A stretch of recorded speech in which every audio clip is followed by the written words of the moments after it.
Aloha! Welcome to Fast, Healthy, and Ono Cooking, Japanese Favorites. Tonight we will be learning sushi, maki, and nigiri. My name is Cindy Ling, and I'm an AARP Hawaii volunteer. I'll be your host tonight, and on behalf of our sponsors, Kaunoa Senior Services on Maui, Uala Leaf Cafe at Winmere Community College, and AARP Hawaii, welcome. For those of you who are new or may be unfamiliar with AARP Hawaii, we are a membership organization for people 50 and older, but what we do for everyone. We hope that with this series, you can learn some techniques that you can use to build or maintain a healthy lifestyle. Let's do a quick bit of housekeeping. This is a picture of what you should be seeing at the bottom of your Zoom screen on a PC and Mac, and possibly the top of the screen on an iPad. Everyone is currently on mute. If you want to submit a question or comment, please click on the button that says Q&A and type in your question. I will be monitoring the questions and making sure they get asked. If you are watching on Facebook Live, you may type your questions in the comments. We won't be using the raised hand command because questions that will be submitted in the Q&A. The chat command also isn't necessarily going to be needed unless you want to communicate a technical issue. Alice Swift, Dave DeWitt, and Jackie Bolin are standing by to help. So please make sure you use the Q&A for questions and comments. We recommend that you select speaker side-by-side view rather than gallery view for this presentation. Do this by clicking on the upper right part of your screen where it says view.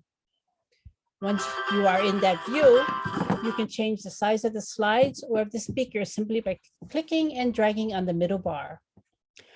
Finally, we have added closed captioning to this presentation for those who have difficulty hearing. You can turn this off on your end by clicking on the CC Live Transcript button in the lower right side of your screen and clicking on Hide Subtitle. Now it is my pleasure to introduce Chef Daniel Swift, who will be leading us through this cooking series. Thank you, Cindy. We're switching over.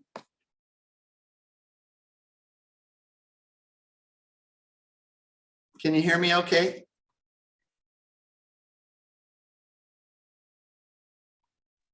Yes, we can. Okay, awesome. Thank you. All right. Technology. I swear, it's been a long day trying to get this set up.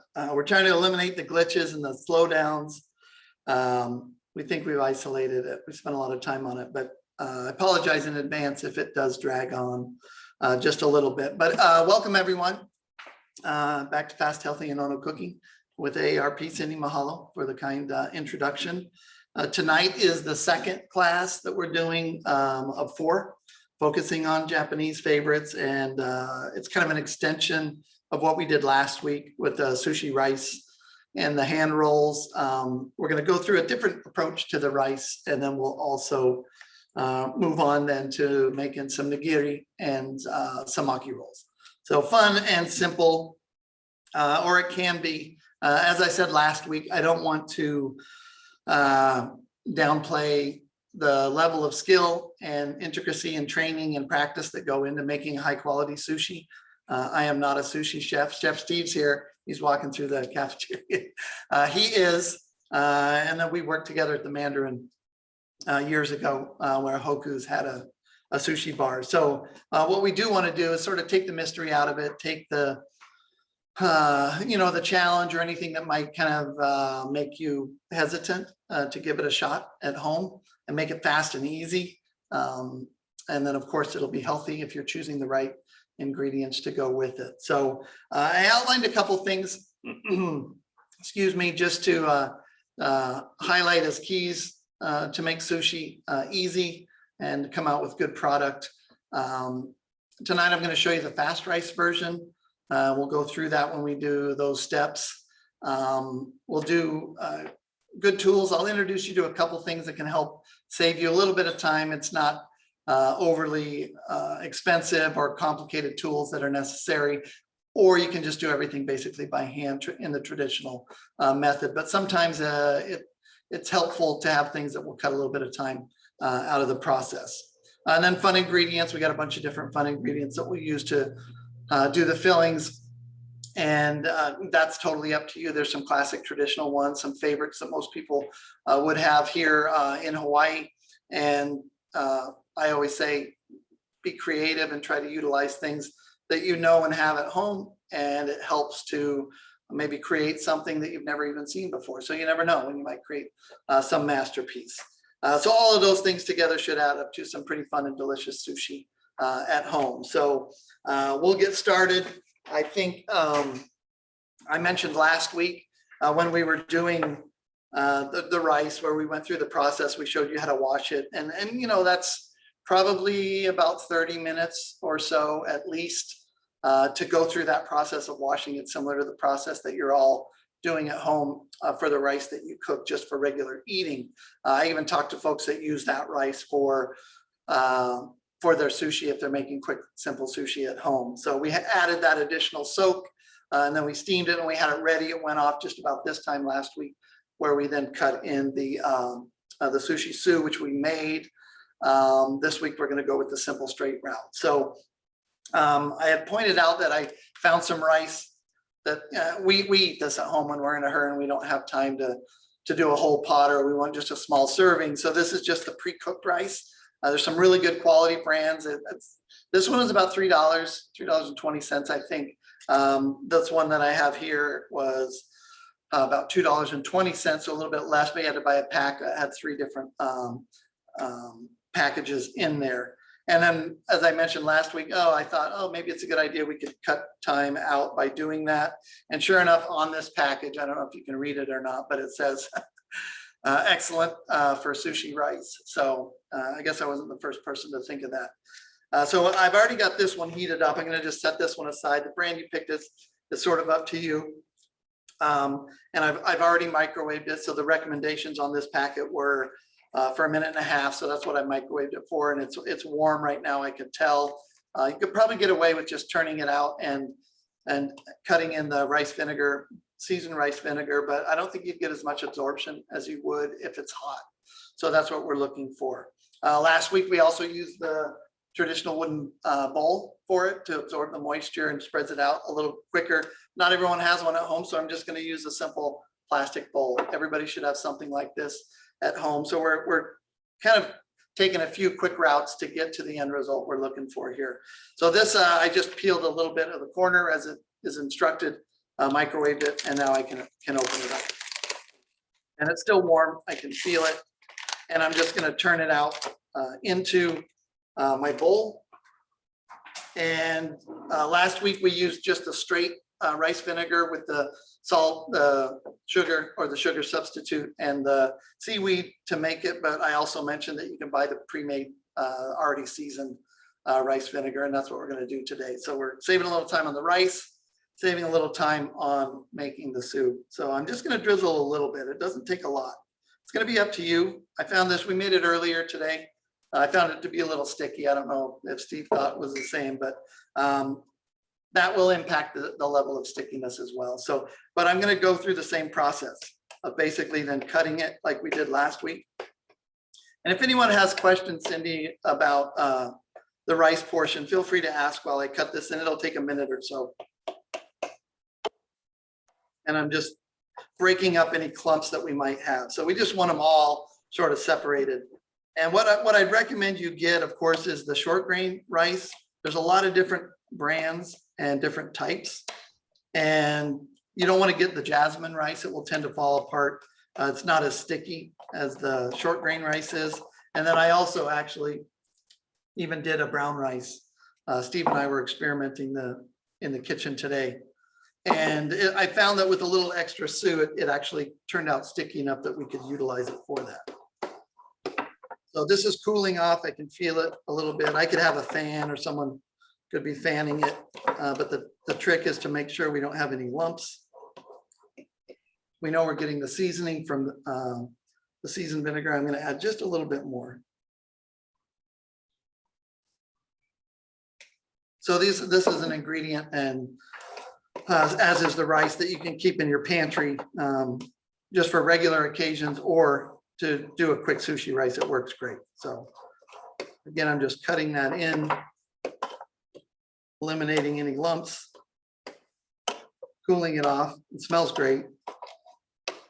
And then basically I'll be ready to go. You can see how it's starting to get a little sticky there. So that should work fine. It's still warm. It needs to cool. So I'm going to go to the one that we made earlier. I've already got it ready. But that's the basic process that you go through to, shave off a little bit of time in your preparation for that. So let me set this aside. And then talk about a couple of the other tools and things that we're going to work with. So the brown rice, in terms of ingredients, I just wanted to show you, we're probably going to stick with the white tonight. I ate some in the kitchen today, but you can see that with that little bit of extra sous, you could either cut this 50-50 with the white rice, or you could go straight brown rice. If you're looking to get more fiber in your diet, that would work too. And it does hold its shape. So this would work, like I said, with that little bit of extra seasoned rice vinegar. Even as a side like this, it would work great, and it would be good in that cone sushi that we did last week. So be creative, try to come up with some stuff that's unique and special to you. So we've got the one here that's already done. When we're looking at the tools that I was talking about, you'll of course need a bamboo mat. There's a couple different sizes. Actually, there's a couple different types. I think Chef Steve picked up a plastic one. They do make some plastic ones today that, old school style was always just the bamboo mat, which we would oftentimes wrap it in just plastic wrap so that it prevents the items from sticking to it, especially if you're doing like an inside out roll, depending on the technique you're using. So the plastic one, which I don't have, would not require the plastic coating of the plastic wrap, but it also we found to be a little stiff and didn't work quite as well. It wasn't as flexible as the traditional bamboo one, but you will need one of these. I've got two here, one that's unwrapped and one that's wrapped. I'll probably use the one that's wrapped. It saves me in cleanup, and it prevents it, like I said, from sticking a little bit more easily, but that's totally up to you. When we're doing nigiri, we're going to show you how to do it by hand, and that's up to you. There's a couple techniques for that, but there's also something that's really simple that you can get at the supermarket or at the Japanese supply store or specialty store, and it basically is designed to create the little nigiri sushi balls for you, or cylinders really. Not unlike a lot of the larger sushi restaurants where you might see they have a little machine that kind of just manufactures them and spits them out if they're doing a high volume. Not necessarily the traditional method, but if you are doing a lot, then you would need something like that. I filled one earlier and forgot to unmold it. So earlier, just before the show started, I was trying to pop it out and it wasn't coming out. So I had to get it wet. It came out when I first did it, but I'll make one fresh here when we get going and be able to pop it out so that you can see it. But we want to do some by hand too. So it sort of depends on how much time you have. Is it the sort of thing that you're doing and getting together with friends and making a day of it, making an event of it? If that's the case, then doing it by hand would probably be a little bit more fun. If you're producing hundreds of them for a barbecue or a luau or an event, you might want to go with something like this that can expedite the process a little bit. And then I don't know, were there any questions, Cindy? For Jackie? Nope. All of them have been answered. Oh, they have been? Really? Yep. Actually, I do see a question about the rice in there, Cindy. Oh, okay. Karen Yamasato is asking, what were the names of the 2 instant rice that you used? Oh, that's a great question. My wife's eating them over there. She had to bring them back. No, I'm just kidding. She typed it in. We don't usually promote brands or anything. These are just the 2 that I picked up at times. And I don't have the brown package with me. I just have the 2 regular ones. So this one's Nishiki, and they also have the regular rice. And then this one is Shirakiku. I think Alice is typing it into the chat for you guys. There's a brand that is sticky rice. How is that one? That they make that's already done. It's a sticky rice. Yeah, one of those instant ones. Yeah, that's a great question. It should work. If it's not a glutinous rice, like a Thai sticky rice that gets like ultra sticky, that can create a bit of a problem. But the ones here, as long as it's a short grain rice, it should work fine. So all you've got to do is basically, go through the process of heating it like we showed you, or like the instructions say, a little bit of the rice vinegar, and it'll work. So I don't know the particular brand you're talking about, but it should work fine. Okay. So, and then in terms of the ingredients, we just lined up some of the traditional items. We did a crab filling, or actually it's an imitation crab filling that we're going to do in the inside out roll. And it was the chunked imitation crab that you see in the seafood section. You'll get it. They make pokes with it. It's very popular. I actually love it. I eat this just straight, and sometimes with cocktail sauce.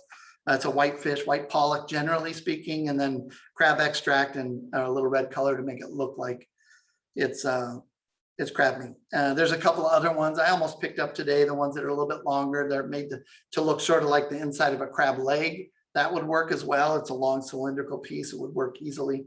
So you can go with that. Cucumbers are very popular when you're doing the Maki rolls. They're basically just cut into strips the size that you prefer. This one's about the size of, my little finger. I wouldn't go probably a whole lot larger than that, because you don't want the monster rolls, or at least I don't. We're going with sort of the smaller ones today. So that's cut into strips that way. Chef Steve did a quick pickle. Remember, we did, if you watched the show, we did pickling 2 weeks ago or 3 weeks ago, and that would work great for the process of getting a little flavor into your carrot and also tenderizing it a little bit. So a quick pickle on that would work great. And then we've got radish, the pickled and colored radish. I've got some of the kiwari sprouts. I've talked to you about those before. It's something I love. A little bit of spice, a little bit of heat. We used them last week. Some sesame seeds and some topiko, which you can get, I think, in the frozen section at the store, or in the seafood section. Smaller containers. We get little 1 pound containers. And that's usually flying fish roe, or it depends on the type. And a lot of them are seasoned or flavored or colored. So it adds a little beauty to the outside of the rolls, if that's what you're doing. A little bit of ebi, the shrimp, and these can be purchased now in the frozen section, where they're already flattened out, they're already poached, and they're perfect for making your nigiri. We've got the eel sauce I'm not using, because it's generally a little higher in sugar. You can pick that up as well in the squeeze bottles in the sauce section of the supermarket, but we're not using it today. But you get the already smoked, cooked eel, and it's already sliced a lot of the times as well.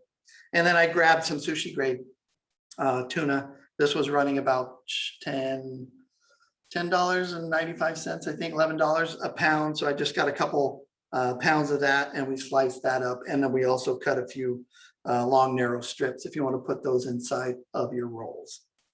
So that's the bulk of the ingredients that we'll be working with. One other thing that I have in the oven here, I'll just show you really quick. I've already toasted it because of time, but you can also get today, and we like the crispy textures, right? Different textures. You've got the nori, and if it's made fresh, you're gonna have a little crispness to that, but you're also gonna have crispness from the carrot or whatnot. But traditionally, this would be like a deep fried tempura style or breaded shrimp, and those work great inside rolls. But because we're trying to focus on a little bit healthier versions of the dishes that we create, we just took that and lightly sprayed it with spray. I just used a straight vegetable spray, and then I baked it, and it worked really, really well. Actually, I'm surprised. It turned out nice and crisp. This is going to be sort of a twist on what we do next week with the kareage class, but you can get the color, you can get the crispness, and it works out great then to put inside of a roll if you want to do that. So that's another thing for you guys to think about. All right, were there any other questions at the moment? Nope. No, you've been very clear and everybody seems to understand. No questions. Oh, you got a question, Alice? No, I'm asking my wife. Okay, cool. And then here, Steve was kind enough to bang out a whole plate nigiri. And, you know, he's really good at these. He makes them all look basically the same, roughly the same size. We didn't do a measurement on that, but when we get to the rolls, I'll talk about we actually found that a half a cup worked great for most of the rolls that we're doing tonight. So these can be done slightly in advance. These were probably done 2 hours ago, roughly, and we just left them at room temperature and covered them with plastic wrap. And depending on the amount of time or whether or not Jackie Boland's coming to dinner tonight, we've got plenty set up and ready to go. And she probably is, I'm not sure. Last week, someone had a question about the grades of nori sheets. I did not know what the grades were, but we did our homework. I think Alice may have put something in the chat, but I was looking online, and it depends on the country and it depends on the type of nori. But they look for anything anywhere from like 5 to 6 different characteristics, for everything from thickness to shine to crispness to aroma, etc., to do their different grading. So each country is a little bit different. Great Britain was a little strict on their grading system. I think that was the most strict next to the Japanese. I think they had 9 different tiers of grading for that. So I didn't see any of the grading represented on the packaging of the brands that we picked up, but I'm sure if you go to your specialty store, you might be able to find different tiers. I just grabbed what was the more expensive. It probably doesn't mean that it's the nicer tier, but you know, if you're interested in that, then you can do a little exploration, find out the different flavors. So everyone's a little different. Some people love to just eat it straight. All right, so we do have the sheets, and I cut them in half. And there's always the shiny side, and which you can, I think, see a little bit. And then there's the rough side, and we're working with the shiny side down. We're putting the rice on the rough side. So a lot of times, if you're doing like the larger rolls, you can actually use a full sheet. Everything we're doing tonight is going to be done with the half sheet. So that being said, I'll get my measuring tool out. I've got my rice ready. You always want to have, of course, your cold water handy to keep the rice from sticking on your hands. A wet towel to help wipe and clean your knife when you get to the cutting process, etc. In terms of the knives, the ones that I have here, this is a traditional French knife, which is not what would be normally used in a sushi bar. You'd be using a longer, more narrow knife. Generally, it's Japanese style where it's straight edge on one side, and then you've got the bevel for the sharpening of the edge on the other. So this is like a $2 version, a very inexpensive version of a sashimi knife. So if you are into knives or are so inclined to do like collections and things like that, they do have some knives that are like thousands of dollars just for one knife. So like any of these items, there's quite a few different tiers of the quality that would be involved. So it's totally up to you guys. All right, you ready to make 1 or 2 or 3 or 4? I better hustle. This doesn't take long at all. I'm just going to get my hands nice and wet. And I used the half cup measure, it worked great. We just got a little bit damp. And we found that basically a half cup worked great for what we're doing here. I turned that out. I'm gonna pack it, not hard, right? A little bit. You want to get a bit of a sphere together, just so it's not falling and crumbling all over the place. And then Steve explained to me, it's like a wave kind of working its way across the sheet. So what we do is we put this down and we work it across. I'm going to want to keep the front edge open when I'm doing the hosomaki. It's a small skinny roll, and I'm just going to spread this rice across.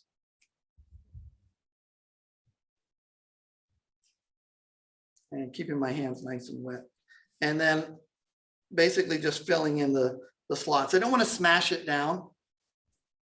I want to make sure that I get rice all the way across. If you have little pockets of seaweed that you see, there's nothing wrong with that. And then we just make sure that it's covered all the way from end to end. And about 75–80% of it just leaving that one little strip. And really, we just need enough to seal it up when we wrap it. I should have Steve come up and give me the check. Yeah.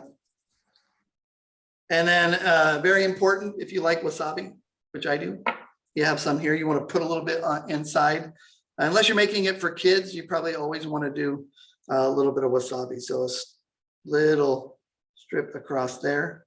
And then it's up to you. I think for the first one, we're just going to do cucumber.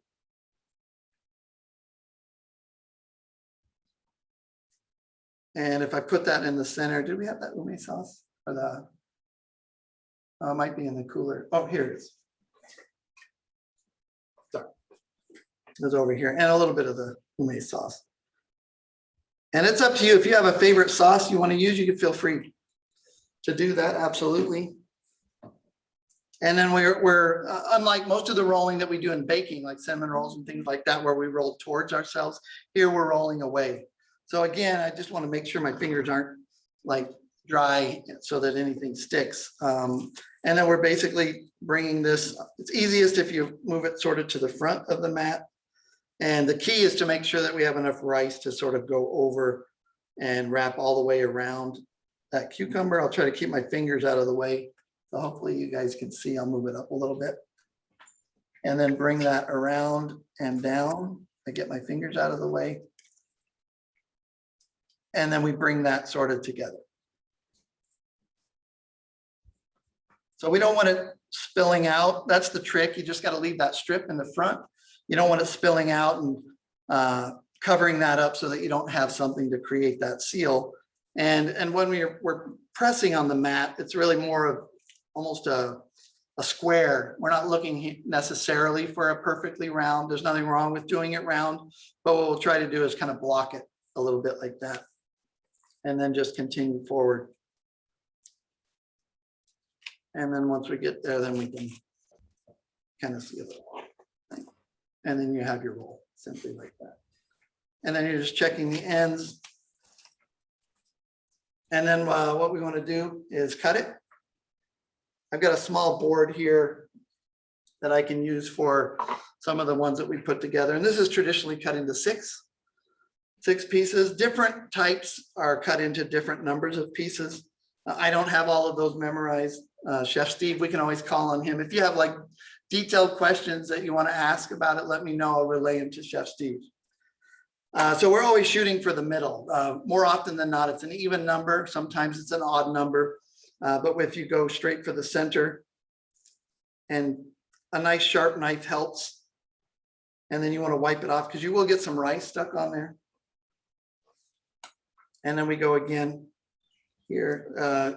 I mean, you can cut it individually, but if I'll find that if you turn it, and most chefs, because you're cutting your cuts in half, right? You have to do a lot fewer this way. Swing that end around so that both of your ends are lined up together. And then we come back and we cut those. Clean the knife one more time. And we cut that.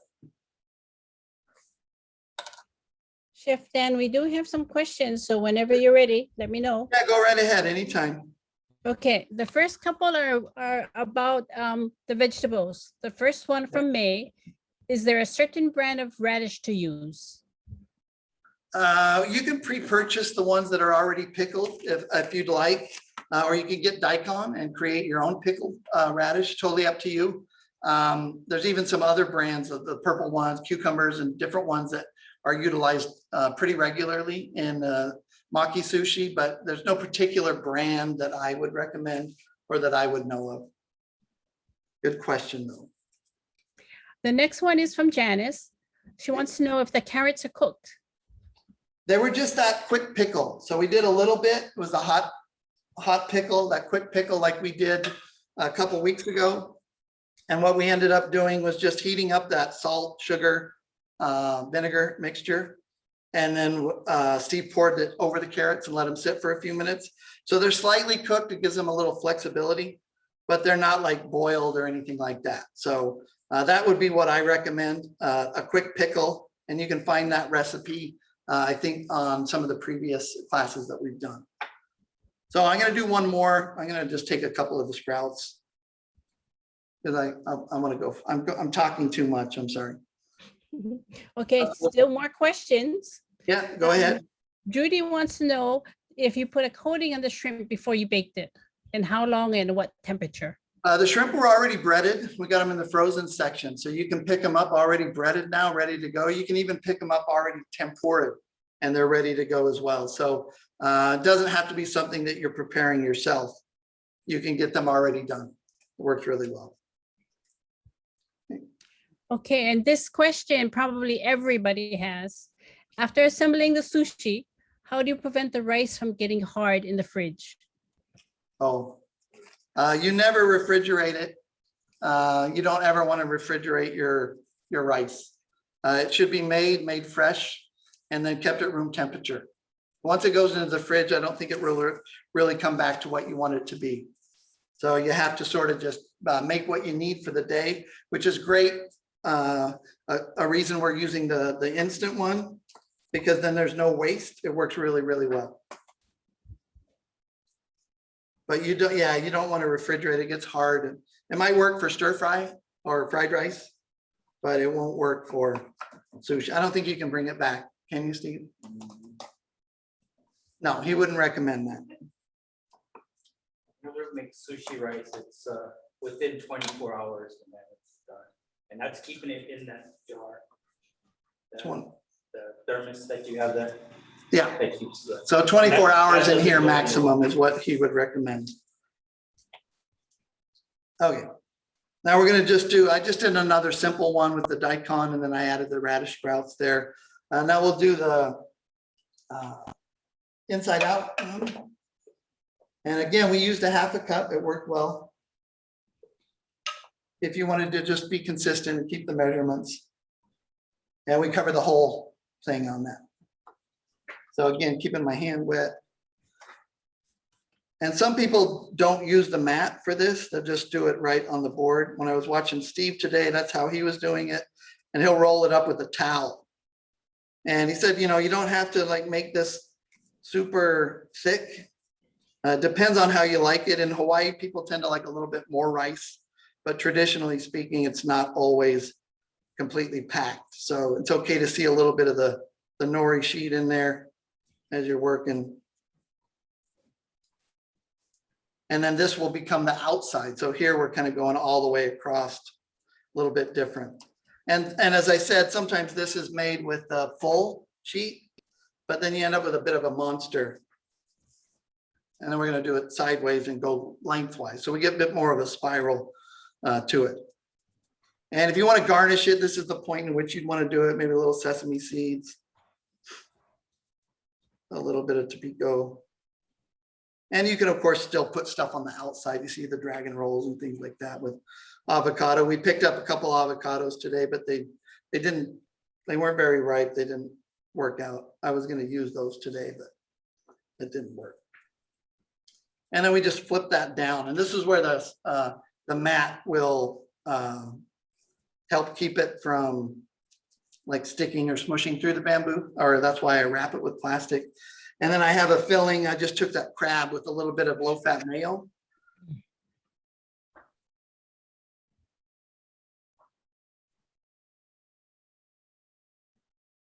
And you can put anything you want in here as well. I might put in some of those sprouts or I could put a piece of shrimp too, yeah. Make it a seafood roll. I'm probably overfilling this, but I know my wife is hungry. So try to keep it even. What are you asking for, shrimp? Yes. Okay. You mean the toasted shrimp? No. I don't know which one. Oh, she's confusing me now. One of these, you want to try? I don't know if you think. We'll see. Let's try it. And I'm going to throw in some sprouts. There's a question about the radish. Yes. May wants to know, is there a certain brand of radish to use? You mean the radish sprouts or the radish itself? She just said radish. I don't know the name of the particular brand. Near the tofu section of most of your supermarkets, you'll find all of the different ones. in there. So I don't know the exact brand, but yeah, there's a lot of different varieties to choose from in the pickled section. Now we're just going to roll this up. I have the tail sticking out. I added some sprouts, so they're sticking out. Hopefully you guys can see that. Probably put this in the way there. And then we're just rolling it up. Okay. And this is where it was loosely rolled. When Steve was doing it, he doesn't use a mat, but I want to be extra careful and safe. So I'm trying to utilize the mat to do that. Bring it all the way sort of to the end. Check it, make sure. And you can see, and I'm not squeezing this too hard. I don't want to smush it all together. I just want to make sure that it's holding itself together. I've got the tail that's still sticking out. And then to cut this, it's easier if you take a little bit of plastic wrap. And you can even use this to mold it, or a wet towel. Some people use a wet towel. I think that's what Steve does, or said he used to do. And then I'm just going to take the knife here. And then this one, I think it was 5 cuts, that, or 4 would be easier. If the thinner you get, obviously the harder it'll be to handle. So I'm going to just go right in half. And then here in half again. I'll clean my knife. And then one more time. And I can feel the crispness of that shrimp cutting through. Good choice, Alice. And then that gives us the roll that we can put here. So I can put 3 slices right in here and then stand up my last piece just to fill that in. And then traditionally, of course, we would want a little bit of wasabi on there and some of the pickled ginger, which I love. And this is the one that's not pink, that's not dyed. We talked about that a little bit last week. And that would be ready to serve right there like that. So I'm going to just slide this to the side. And I've got like 10 minutes, Jackie. Are we about there? You have 7 minutes if you want them. Okay, 7. I got to hurry then. All right, I'm going to show you this one really quick. I'm just getting it a little bit damp. While you're showing, can you tell people the difference between the 2 types of sushi? You mean hosomaki and The uramaki? nigiri, maki, Oh, the sushi nigiri. maki. Yeah, nigiri, the one we're doing here is just the small balls of rice, or the cylinders of rice with like cooked shrimp or raw fish on top, both of which would have a little brush of wasabi, and then the fish, as opposed to the rolls. So they don't have the nori sheet necessarily built in. And then how do they stick together if they don't have the nori? The nigiri?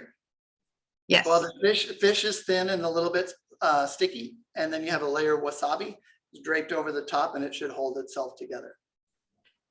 Yeah, there's nothing there. Sometimes you'll see like Spam, and they'll wrap a little band of nori sheet around it. So that's one option too. But traditionally, it's just straight rice, wasabi, and then the fish or the shrimp or whatever the topping is. And you can see here, I just took this mold, pressed it, turned it out.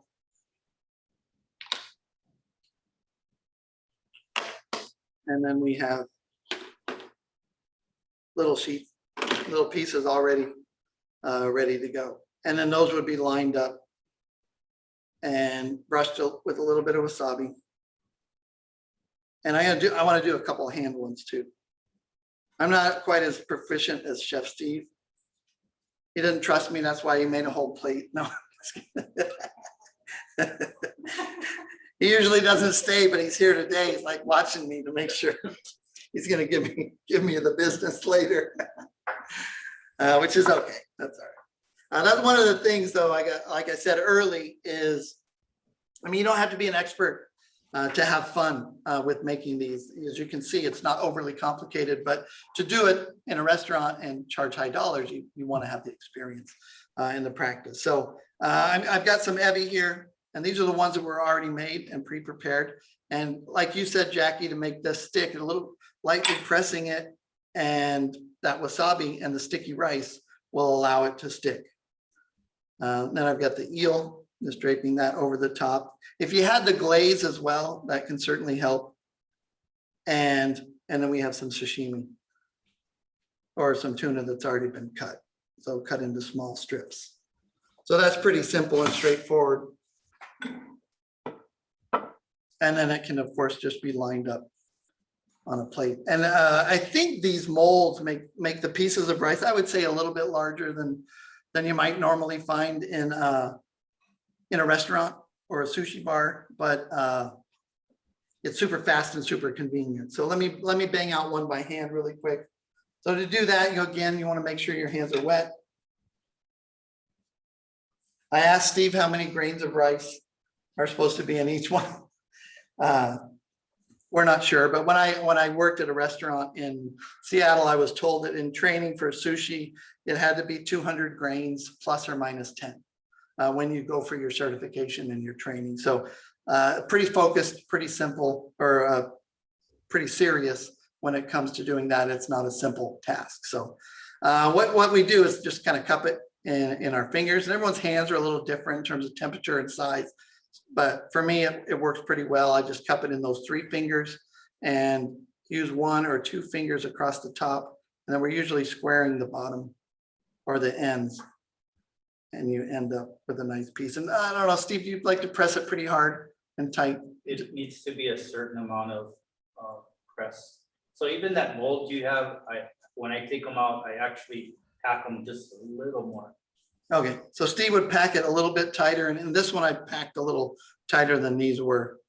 I was afraid I might not get it out, but I wanted to make sure that we got another tuna one put together so that we match the plate up. And then of course that would be served with the, a side of wasabi and the pickled ginger as well. So is that, am I okay on time? Was that right? Right on time. And then I got a couple questions, I think. You have a few questions. Okay. From Kimberly, she wants to know about the knife. Is there a specific knife to use to cut the sushi? She said, I know it's bad, but the bread knife works best for me. For me, and for the diehards or the traditionalists out there, they might not like this. For me, it's always about what works best for you.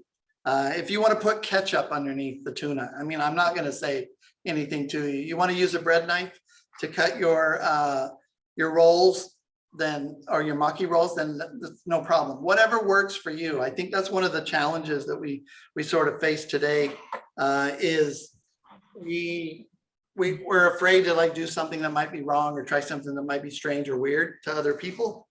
But I encourage that. I encourage people to get out there. Get creative, make things that they know that they like, and experiment with things that they have never tried before. So if it works for you to use a bread knife or a serrated knife, go for it. You're probably still going to have to get it a little damp, but it will work well to cut through the sushi. I use bread knives for a lot of things.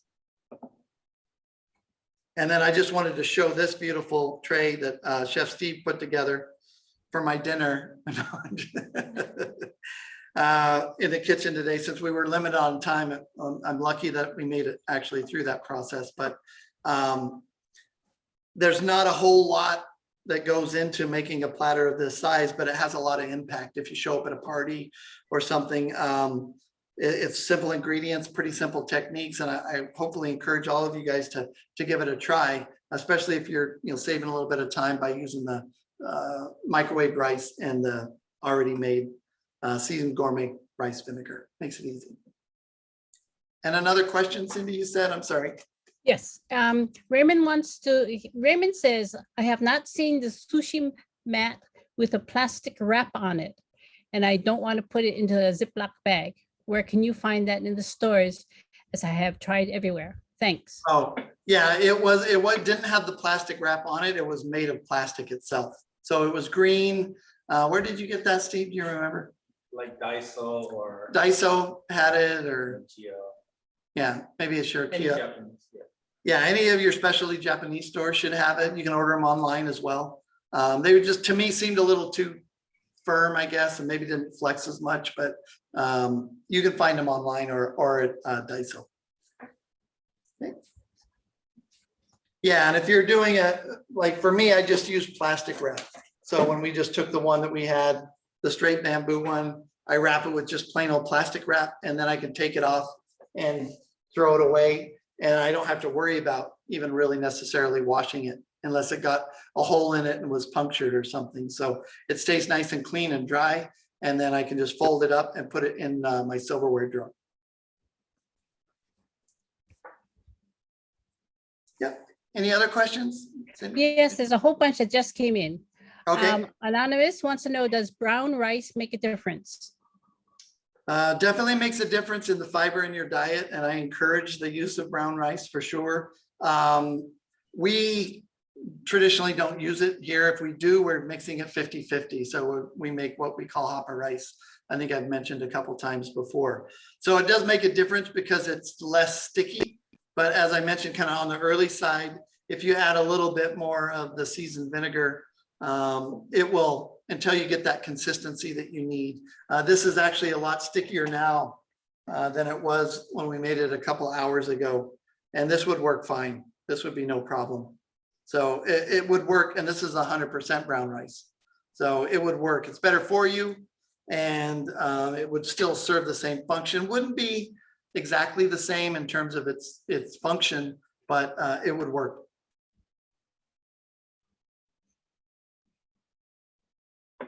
Yeah, did you have another one? Yes, still coming in.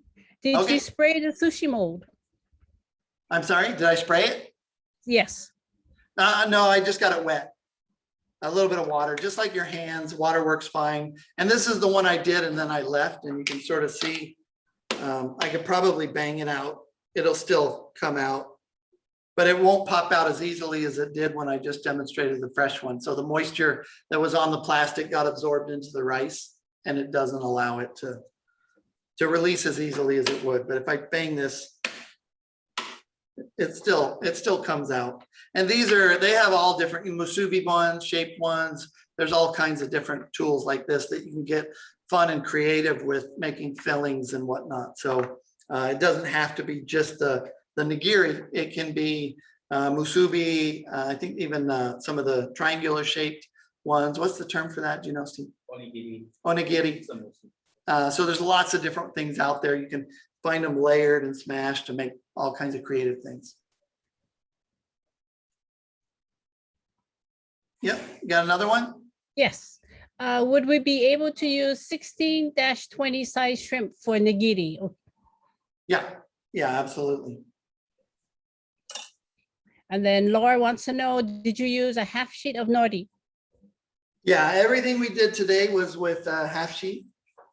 So I cut them in half. I thought I was going to be able to make more, so I cut more, but I ran out of time. But yeah, those were all half sheets. And how you roll it, it's again up to you. So you could do inside out roll this way.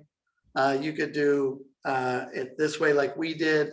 You could do full sheet, half sheet. It's kind of up to you.